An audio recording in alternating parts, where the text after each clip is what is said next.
अस्सलाम वालेकुम क्लास, मैं हूँ मिसबा सुहेल, आपकी ट्यूशन टीचर।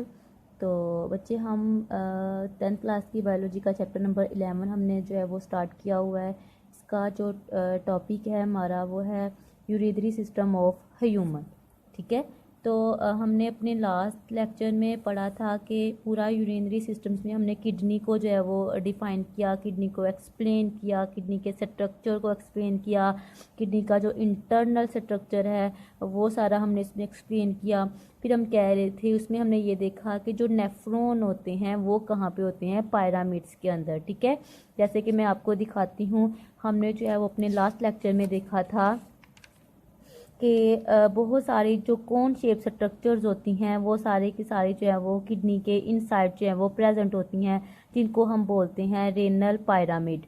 ठीक है, अब जो रेनल पायरामिड्स होते हैं ना बच्चे, यहाँ पे इनके अंदर जो है वो मिलियंस की अमाउंट में जो है वो नेफ्रॉन प्रेजेंट होते हैं। ठीक है, यानी कि इनके अंदर हर किडनी के अंदर जो है ना बच्चे वो मिलियंस की अमाउंट में नेफ्रॉन जो है वो प्रेजेंट होते हैं। ठीक है, यानी कि हम यहाँ पे कह सकते हैं कि जो each kidney contain million more than million amount of nephron. ठीक है, इनके यहाँ पे जो है वो मिलियन से भी ज़्यादा जो है वो नेफ्रॉन होते हैं, और वो कहाँ पे होते हैं, इन रेनल पायरामिड्स के अंदर होते हैं। ठीक है, समझ आ गई। जैसे कि ये एक किडनी है, इनके ये रेनल पायरामिड्स हैं, और रेनल पायरामिड्स के अंदर जो है वो बहुत ज़्यादा क्या होंगे, नेफ्रॉन होंगे। जो नेफ्रॉन जो होते हैं ना, तो यहाँ पे हम कह सकते हैं कि जो किडनी का फंक्शनल यूनिट है नेफ्रॉन, मीन के नेफ्रॉन ने ही, आपको पता है कि हमने ये देखा कि किडनी का फंक्शन क्या है, कि यूरिन प्रोड्यूस करना। ठीक है, हमने यही कहा ना कि किडनी का फंक्शन क्या है, यूरिन प्रोड्यूस करना, लेकिन वो देखा जाए तो यूरिन प्रोड्यूस होता कैसे है, नेफ्रॉन के थ्रू। ठीक है, और नेफ्रॉन जो होते हैं वो कहाँ पे होते हैं, वो रेनल पायरामिड्स के अंदर होते हैं। तो इसीलिए हम यहाँ पे कहेंगे कि जो नेफ्रॉन है वो किडनी का क्या है, एक फंक्शनल यूनिट। समझ आ गई इस चीज़ की। ठीक है, कि जो नेफ्रॉन है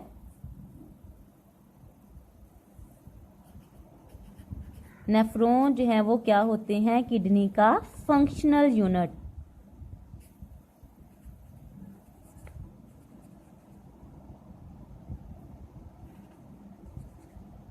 फंक्शनल यूनिट, समझ आ गई इस चीज़ की। तो बच्चे ये होते कहाँ पे हैं, रेनल पायरामिड्स के अंदर। तो आज हमने जो है वो रेनल ये जो नेफ्रॉन है इसके बारे में जो है वो स्टडी करना है कम्प्लीटली, कि नेफ्रॉन जो है वो क्या होते हैं।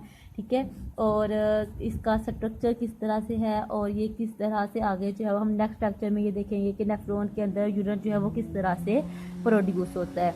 हमने कहा कि नेफ्रॉन जो है वो किडनी के अंदर पायरामिड्स के अंदर जो है वो प्रेजेंट होते हैं। नेक्स्ट हम यहाँ पे देखते हैं कि ये जो नेफ्रॉन है इसके 2 पार्ट्स होते हैं। ठीक है, कितने पार्ट्स हैं इसके, 2 पार्ट।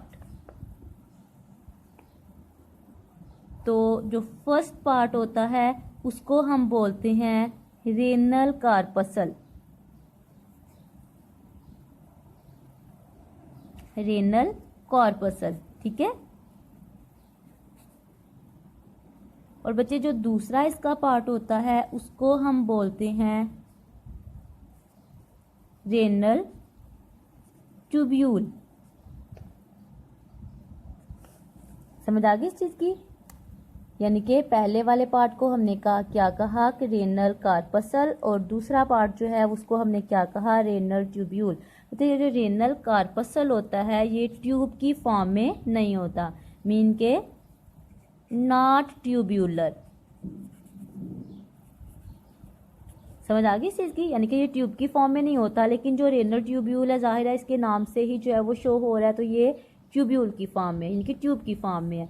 समझ आ गई इस चीज़ की।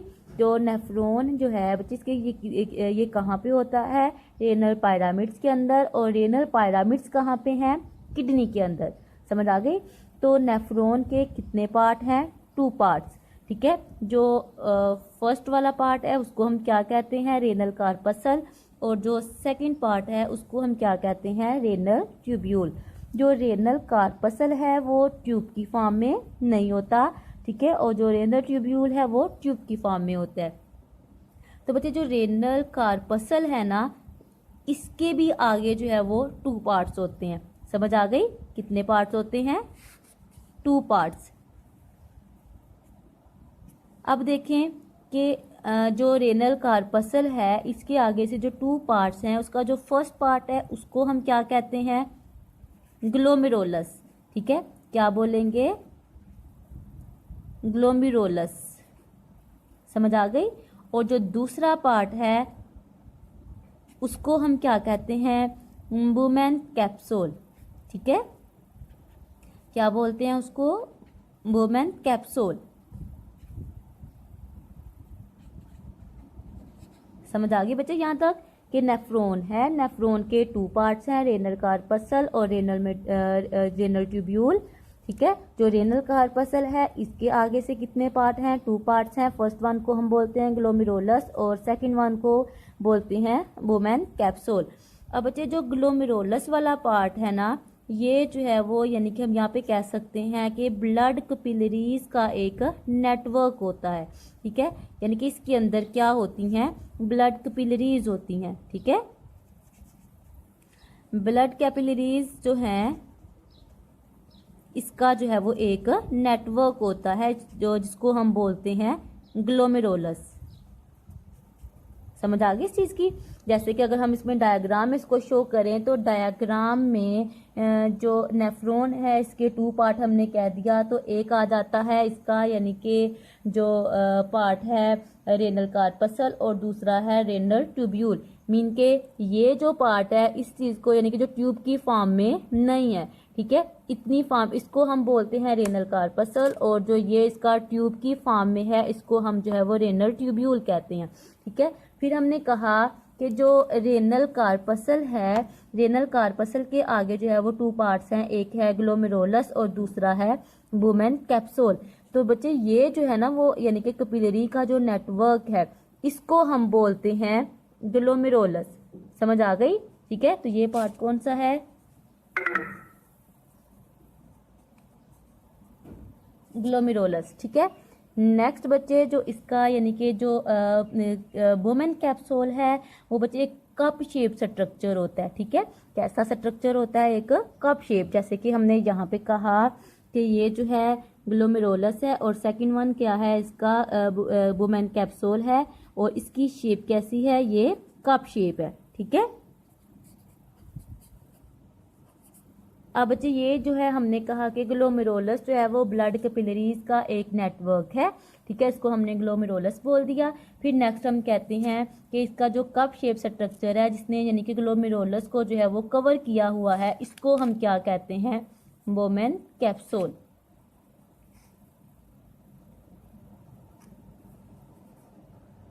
समझ आ गई बच्चे यहाँ तक?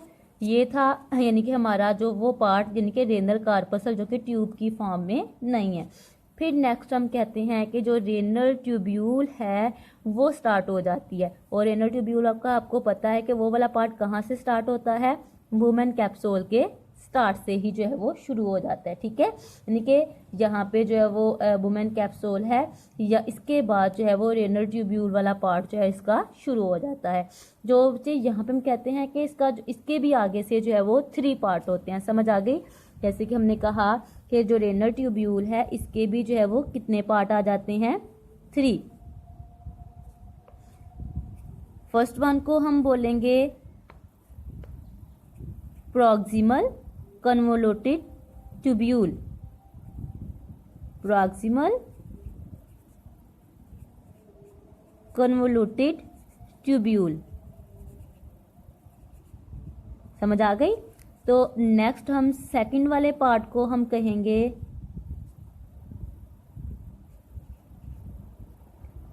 Loop of Henle. ठीक है,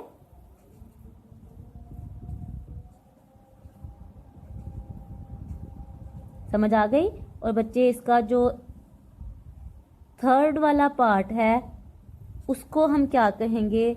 उसको हम कहते हैं डिस्टल कन्वोल्यूटेड ट्यूब्यूल। ठीक है, क्या कहेंगे उसको? Distal convoluted tubule. समझ आ गई? हमने जैसे कहा कि फर्स्ट ऑफ ऑल जो नेफ्रॉन है इसके 2 पार्ट होते हैं, रेनल कार्पसल और रेनल ट्यूब्यूल। जो रेनल कार्पसल है इसके आगे से कितने पार्ट होते हैं? 2 पार्ट होते हैं। First one is glomerulus and second one is Bowman capsule. ठीक है, जो ग्लोमेरुलस है ये ब्लड कैपिलरीज का एक नेटवर्क होता है और बोमेन कैप्सूल कप शेप होता है जिसने ग्लोमेरुलस को कवर किया होता है। फिर हमने कहा कि जो रेनल ट्यूब्यूल है इसके आगे से 3 पार्ट होते हैं। फर्स्ट वन जो है वो प्रॉक्सिमल कन्वोल्यूटेड ट्यूब्यूल है और second one is loop of Henle है और थर्ड जो है वो इसका है डिस्टल कन्वोल्यूटेड ट्यूब्यूल। अब हम डायग्राम में इसको जो है वो शो करते हैं कि कहाँ कहाँ पे इसके जो है वो पार्ट हैं रेनल ट्यूब्यूल के। ठीक है, जैसे हमने कहा कि ये इसका रेनल कार्पसल था, इसके 2 पार्ट थे, ये ग्लोमेरुलस और बोमेन कैप्सूल हो गया। इसके बाद इसका रेनल ट्यूब्यूल वाला पार्ट जो है वो शुरू हो गया हुआ है। तो यहाँ पे हम इसको शो करते हैं। जो फर्स्ट वाला जो पार्ट है ना बच्चे रेनल ट्यूब्यूल का, जिसको हमने कहा प्रॉक्सिमल कन्वोल्यूटेड ट्यूब्यूल, ये हम कहेंगे कि जो इसका जो ये कर्व वाला पोर्शन है, ठीक है, यानी कि यहाँ पे हम कहते हैं कि जो इसका जो फर्स्ट पोर्शन है उसको हम क्या कहेंगे? Proximal convoluted tubule. समझ आ गई? फिर बच्चे इसका जो सेकंड पार्ट है ना, सेकंड पार्ट को हम कहेंगे कि ये जो पार्ट है वो है यू शेप्ड। ठीक है, आपको पता है कि ये कौन सा है? यू शेप्ड स्ट्रक्चर है, तो इसको हम कहेंगे लूप ऑफ हैनले। ठीक है,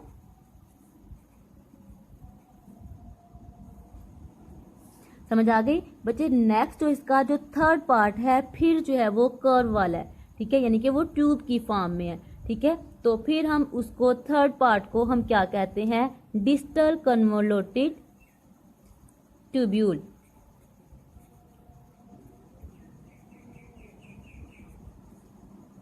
ट्यूब्यूल समझ आ गई इस चीज की? इनके हमने ये जो है वो नेफ्रॉन के पार्ट्स पढ़े, तो ये सारा जो है वो इसमें कवर हो गया। उसके बाद बच्चे हम कहते हैं ये जो है वो एक नेफ्रॉन का स्ट्रक्चर है और आपको पता है कि इस तरह के जो है वो मिलियन से भी ज़्यादा जो नेफ्रॉन है वो एक किडनी के अंदर प्रेजेंट होते हैं। अब जो एक जो यानी कि वो नेफ्रॉन है इसकी डिस्टल जो कन्वोल्यूटेड ट्यूब्यूल है ना, ये आगे जाके कलेक्टिंग डक्ट में ओपन हो जाती है। बच्चे ये वाली जो है ना इसको हम कहते हैं, ये सारी को कलेक्टिंग डक्ट। ठीक है, इसको हमने कलेक्टिंग डक्ट बोला। ठीक है, अब बच्चे ये जो देखो कि ये एक कलेक्टिंग डक्ट जो है ना इसके अंदर कितने नेफ्रॉन की डिस्टल ट्यूब्यूल जो है वो ओपन हो रही हैं।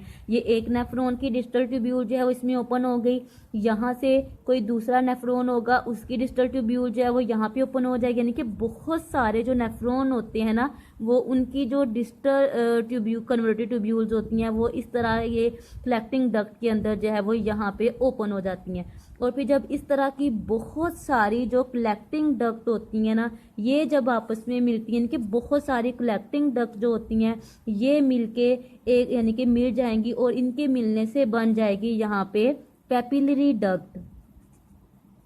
ठीक है, क्या बन जाएगी? Papillary duct.